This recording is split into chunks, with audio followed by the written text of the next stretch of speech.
Hi, greekgooner. So I've had a look at your new posts and read through the stuff, and I've made some notes that I'm gonna go through now. So you start talking about the um, the IK handles and having like a bend in the knees and such, so that you can um, make the joints go a specific direction, and that's completely right. You want it to be pointing a bit forward so that you can specify like a triangle type so that it knows which way to go. I'm sorry if it was a bit unclear in the last video, but what I wanted was that you just put the joint in a bit more. I see that you used clusters around for the different parts of the mesh, which is good. It gives you good base, but you should always tweak it a tiny bit more, so that you want the elbow to be a bit further back and you want the knees to be a bit forward so that you get that triangle. Normally you would have a mesh that's not like as super straight. It would be a human, so even though if it was really straight, you'd want your knee to be a bit forward as well. Um, so using the clusters as a starting point, it's great, but then you need to tweak it up a bit afterwards. Looking at some reference, looking at like skeleton X-rays, or just other rigs or like pictures that you can find online. But for this, like the rest of your joint layout, I think looks okay. You could probably, for this character, I don't think you need to put the waist that far back. You're getting a bit of like a strange arc here now. So to be honest, I think you can just keep that as you had it. Just bring this forward. Just keep it like you can keep this. I quite like that. But yeah, bring this just a bit like straighter out, like straighter down. I think that would be good. Um, Clavicle could possibly come in a bit further to like here-ish or something. But yeah, it's a lot better than having it here. Um, and yeah, you also mentioned on the the forearm joint that you've added in here. It's a really good thing to add in, but what I would recommend is, me personally, I don't like having this as a part, like having the wrist a child of this. I would rather keep this free floating underneath here. So if I just do like a quick demonstration here, just get my joint size up a bit. So what I would do would be to um, duplicate this. Oh, whoops. Sorry. And duplicate that. And would then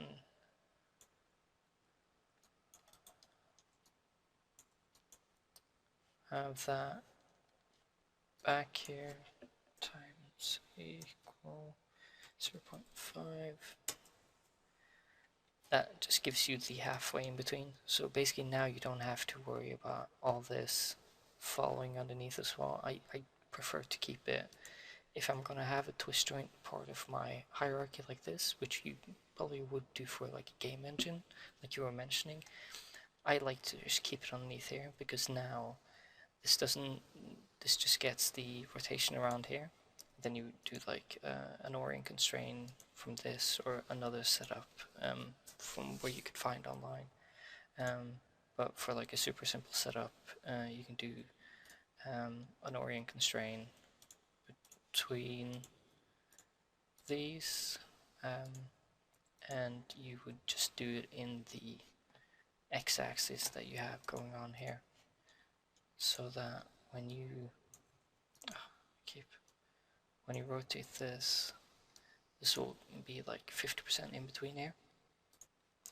So yeah, you mentioned that, what was it? You you couldn't what's that further down? Yeah, so that you can't seem to rotate that the forearm.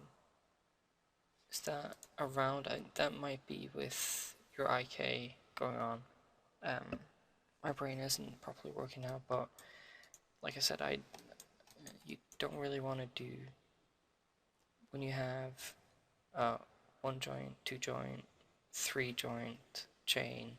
You don't want to add an IK on that. You just want to keep it like the upper arm and the forearm, or like the elbow. That just makes it a lot easier to deal with.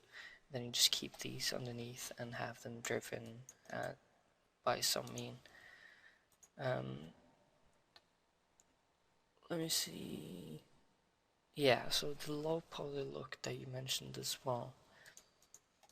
If you just have a look at like the model that you have, if you look at the kind of like the amount of edges that you had here, and like how you have it now, I found some images from that Dragon Cancer, and what's really important to know here is that they've used the they specifically triangulated stuff to be able to use hard edges to really emphasize these parts and make it look like this low poly. But what's really important to remember as well is that a quad is made up of two triangles. So normally in Maya, this could be a quad, and then if you add in like an extra edge over that, then you can start to like make this all. If you do like hardened edges on all of this, you can make all these look like this, and you get this like nice sharp shading. But take a note of how dense this stuff actually is.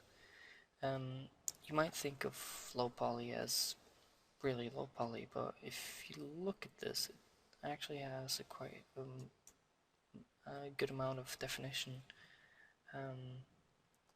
If you look at this stuff for like the torso, if we think of like edge loops, you'd at least have like one here, have one here, one going around here, perhaps one here, one here, one here, one here, one here. So that's what? 1, 2, 3, 4, 5, 6, 7, 8, 9 at least. That's if we just say 1, 2, 3, 4, 5, 6, just for like the torso, you can start to see that you could do with more. It's just really about how you use it. Also for the kid, you can see that it has more, especially on this one. You can see in the upper body that it has a lot, and on the shoulders, and this is like an old concept as well, but the principle still matters, or still works.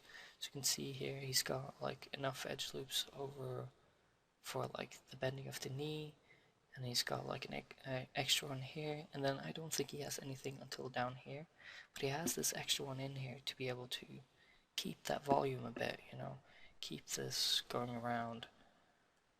And you can really see it on this, where this will so much matter to how you want the thing to look, because here it keeps it all quads, but here he's triangulated it, and when you then do hardened edges, you can see like here you got a quad, and that gives you like this big nice flat surface.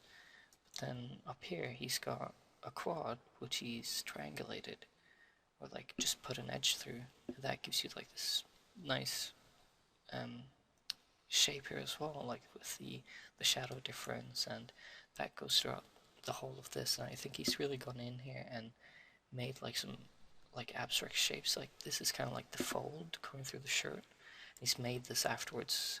I think like put a lot of effort into making this look nice, and when it's like triangulated and shaded and everything. So that's also something to think about. I noticed that you said you had until Wednesday, which I wish you the very best. And I think you're really close. I think you can absolutely do something with what you have now. Um, you also asked about the blend shape. And yeah, if you wanted to do the right arm, would you have to do the whole process again? Yes, you would do for the left side as well. You would do multiple times. So what you can do is that you can do all your correctives in one go, so that you have multiple that you add in one go, and then you'll have multiple inputs for this blend shape. Or what you can also do is, when you already have a blend shape, you can add in new targets. So if I just do this, so I take this, I add it to here, go edit to formers, blend shape, add. If you go into the menu, you can specify node, which will be blend shape 1. You can select here all the blend shapes that you have in your scene, and you just do apply. Here you can add an in-between as well if you really want to tweak your look and not just like tweak how it's activated, but like a specific shape. I can show that now. So if I add this in, then you can see now we got this PQBait, which is this. But for this in-between target, what if you wanted it when it's 50%? Let me turn off my soft selection. You want it to be like this.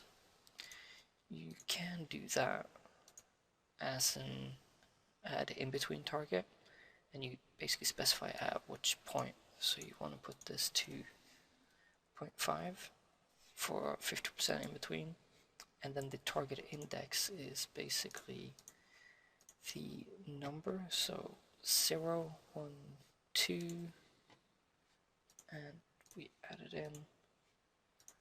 And now when we do this, oh sorry, I've been coding so much recently, so I completely forgot.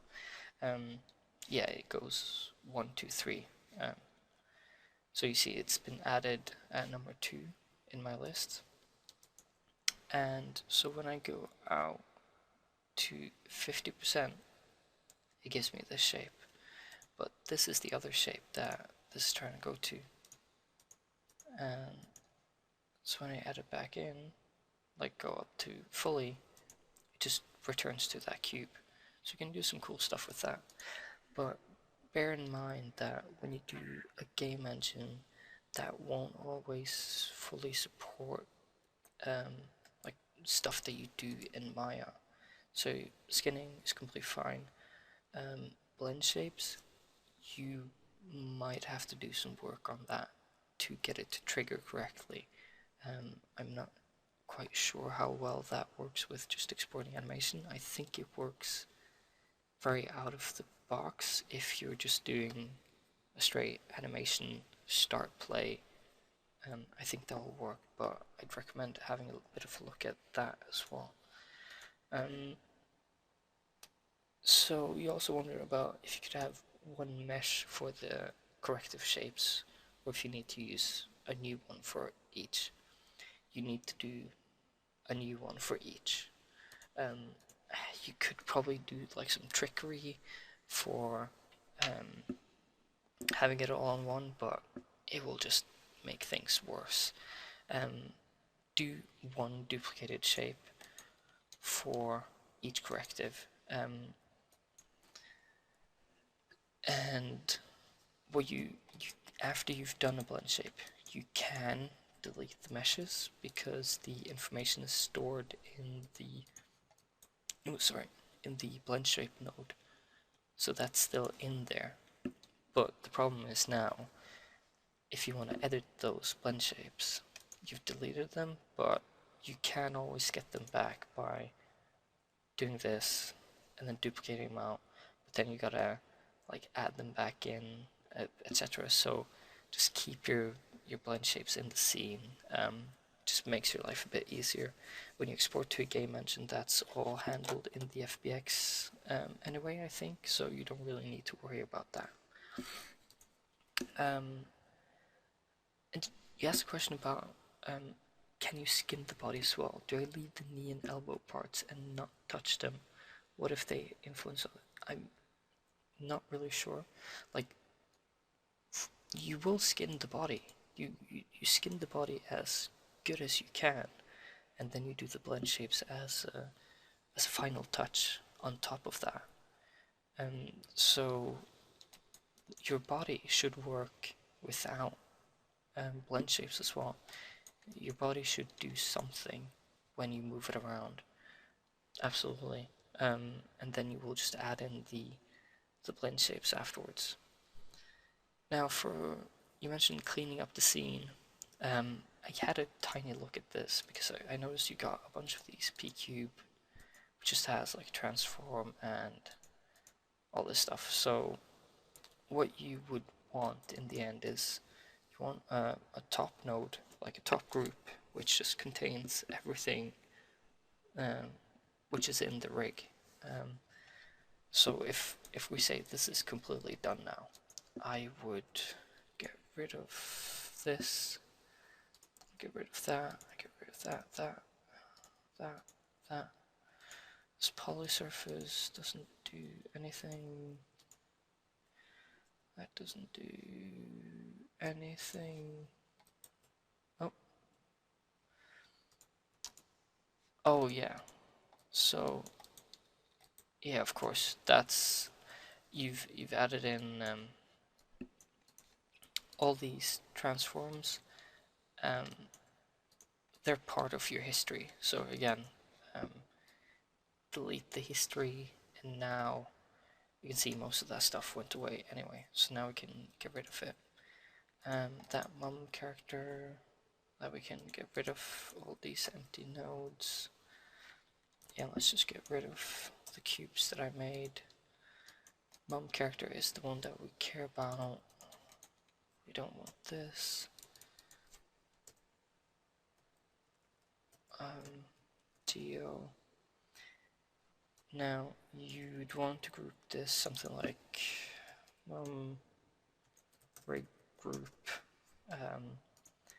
and then if you have a more complex rig, you would normally do like model group or geo group, and then you could have like a rig group, and you could have skeleton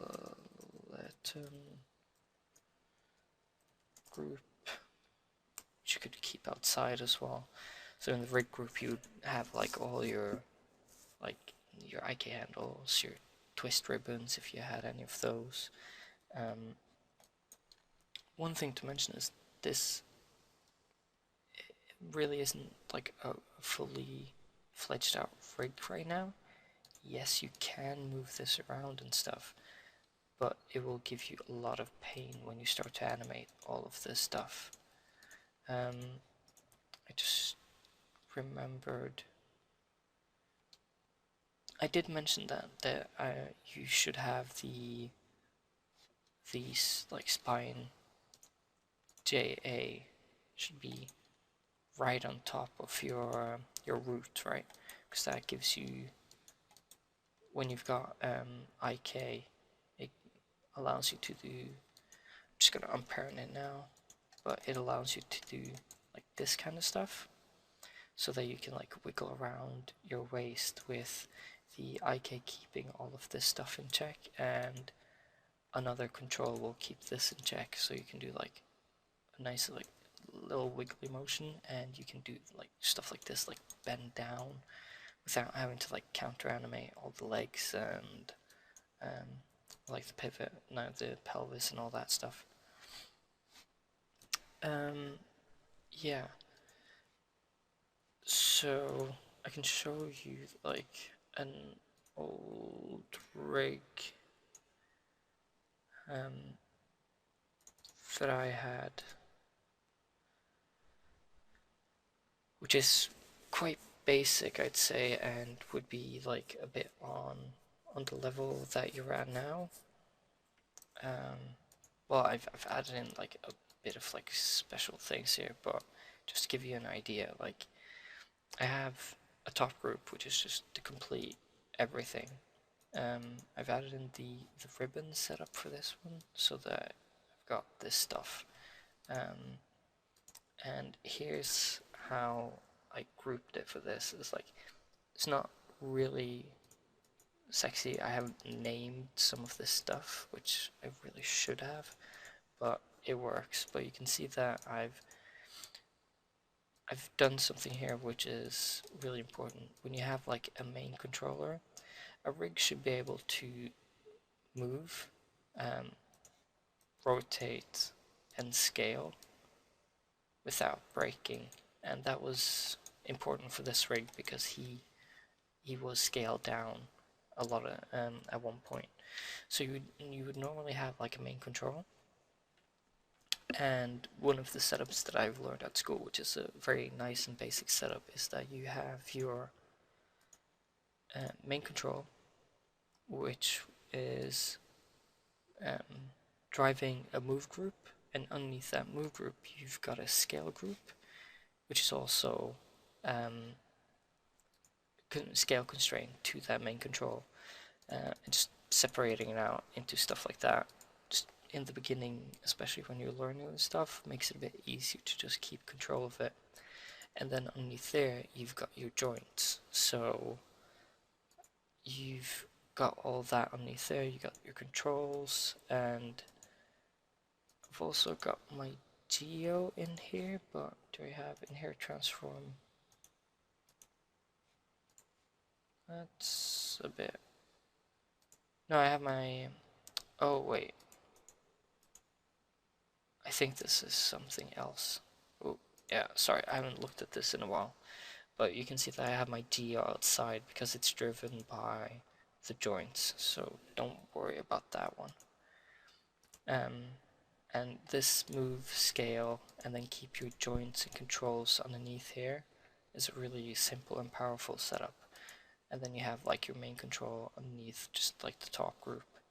And this will just allow you easily to scale the rig, and rotate it and move it without having anything freak out, and just having it work. I think that should be it.